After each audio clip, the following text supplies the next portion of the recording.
જય હિન્દ દર્શક મિત્રો, હું જમીલ પઠાણ. આપ જોઈ રહ્યા છો તીર સમાચાર. વાત કરીશું છોટાઉદેપુરની નામાંકિત sunrise English and Gujarati medium શાળામાં લાગેલી આગની. જી હા, છોટાઉદેપુર નગરમાં ફતેપુરા ખાતે આવેલ અને નગરની નામાંકિત ઇંગ્લિશ અને ગુજરાતી મીડિયમ સ્કૂલમાં અચાનક આગ લાગી હતી. શાળાની કેમેસ્ટ્રી લેબ એટલે કે રસાયણ વિજ્ઞાનની પ્રયોગશાળામાં અચાનક આગ લાગી હતી. આગ લાગી ત્યારે વિજ્ઞાન પ્રવાહના વિદ્યાર્થીઓ લેબમાં પ્રેક્ટિકલ અભ્યાસ કરી રહ્યા હતા અને અચાનક લેબમાં લાગેલ આગના કારણે તેઓ લેબમાંથી બહાર આવી શકવાની સ્થિતિમાં ન હોય તેઓ લેબમાં ફસાયા હતા.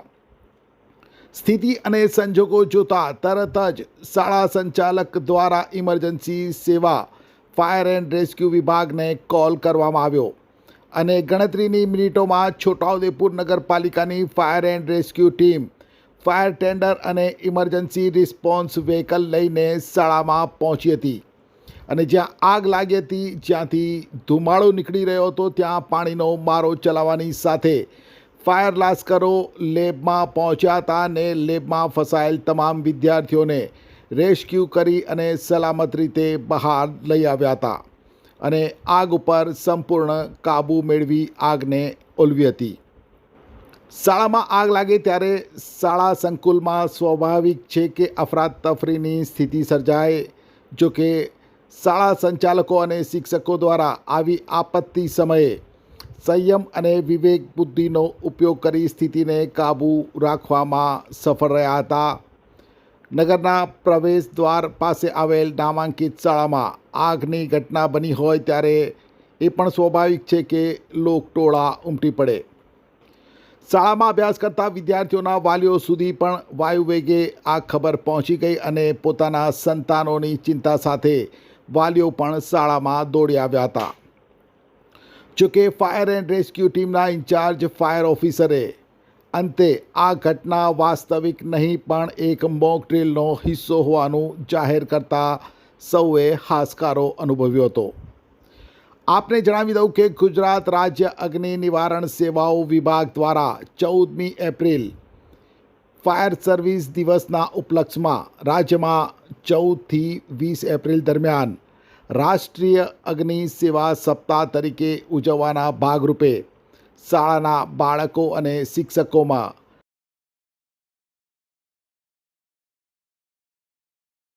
આગ અને અકસ્માતની ઘટનાઓ, આગ લાગવાના કારણો, આગ લાગવાની ઘટનાના પ્રકારો વિશે તેમજ આવા સમયે શું કરવું, કઈ રીતે પોતાનું રક્ષણ કરવું અને કઈ રીતે આ આપત્તિનો ભોગ બનેલ વ્યક્તિઓને બચાવવા, શું કાળજી લેવી, અગ્નિશમન માટે કયા સંસાધનોનો ઉપયોગ કરવો, આ તમામ બાબતો વિશે incharge chief fire officer Manoj Dindor અને ફાયર એન્ડ રેસ્ક્યુ ટીમ દ્વારા વિસ્તૃત સમજ આપવામાં આવી હતી.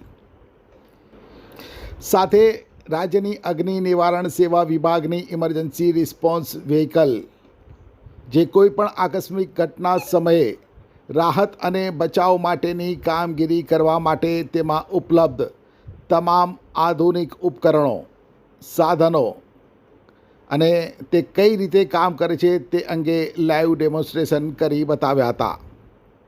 આપણે જાણીએ છીએ કે શાળા હોય કે કોઈપણ જાહેર સંકુલ, દરેક જગ્યાએ અગ્નિશમન માટેની વ્યવસ્થા અને સંસાધનો ઉપલબ્ધ હોય છે.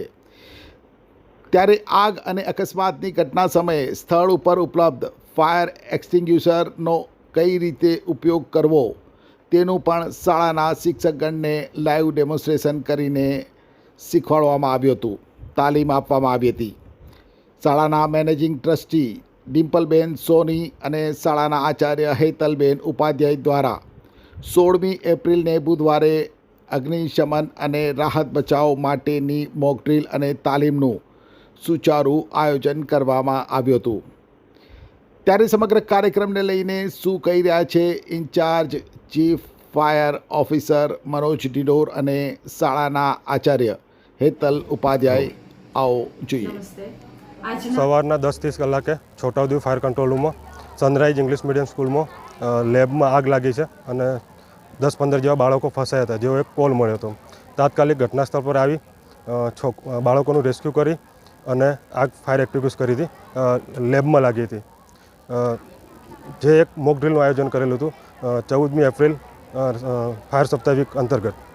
આજના આ સમયમાં આપત્તિઓ ઘણી બધી આવી રહી હોય છે, તો દરેક વ્યક્તિને એ આપત્તિથી બચવા માટે શું કરવું એની જાણકારી હોવી ખૂબ જ જરૂરી છે.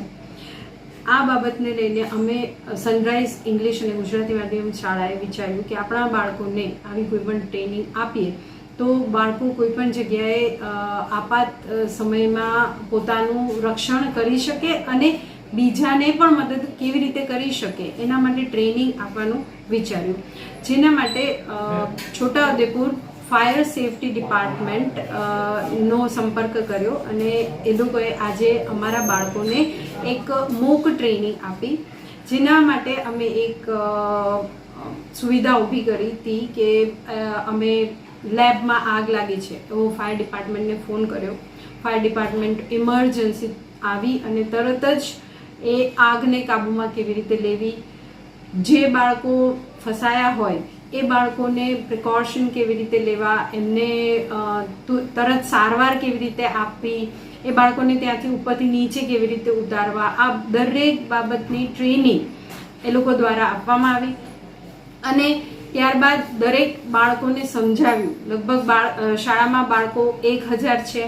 દરેક બાળકોને સમજાવ્યું કે આ ફાયર સેફટીના જે ક્લોથ્સ છે એ કેવી રીતે પહેરી શકાય, એના જેટલા ઇન્સ્ટ્રુમેન્ટ છે કે ઇમરજન્સી વેન એ લોકો લાવ્યા હતા, એ વેનની અંદર ખૂબ જ સાધન સામગ્રી એમના હતા. દરેક સાધન સામગ્રીનો ઉપયોગ કેવી રીતે કરી શકાય એ પણ એમણે બાળકોને ખૂબ સરસ રીતે સમજાવ્યું.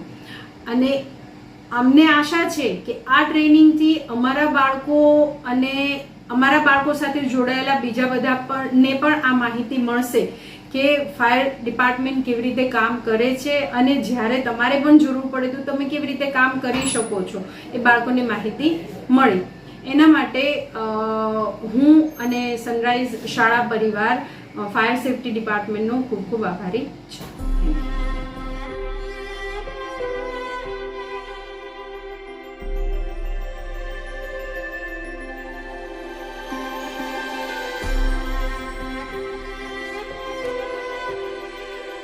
છોટાઉદેપુર સહિત રાજ્ય, દેશ અને દુનિયાના સમાચાર જોવા માટે સબસ્ક્રાઇબ કરો તીર સમાચાર અને બેલ આઇકોન જરૂર દબાવો.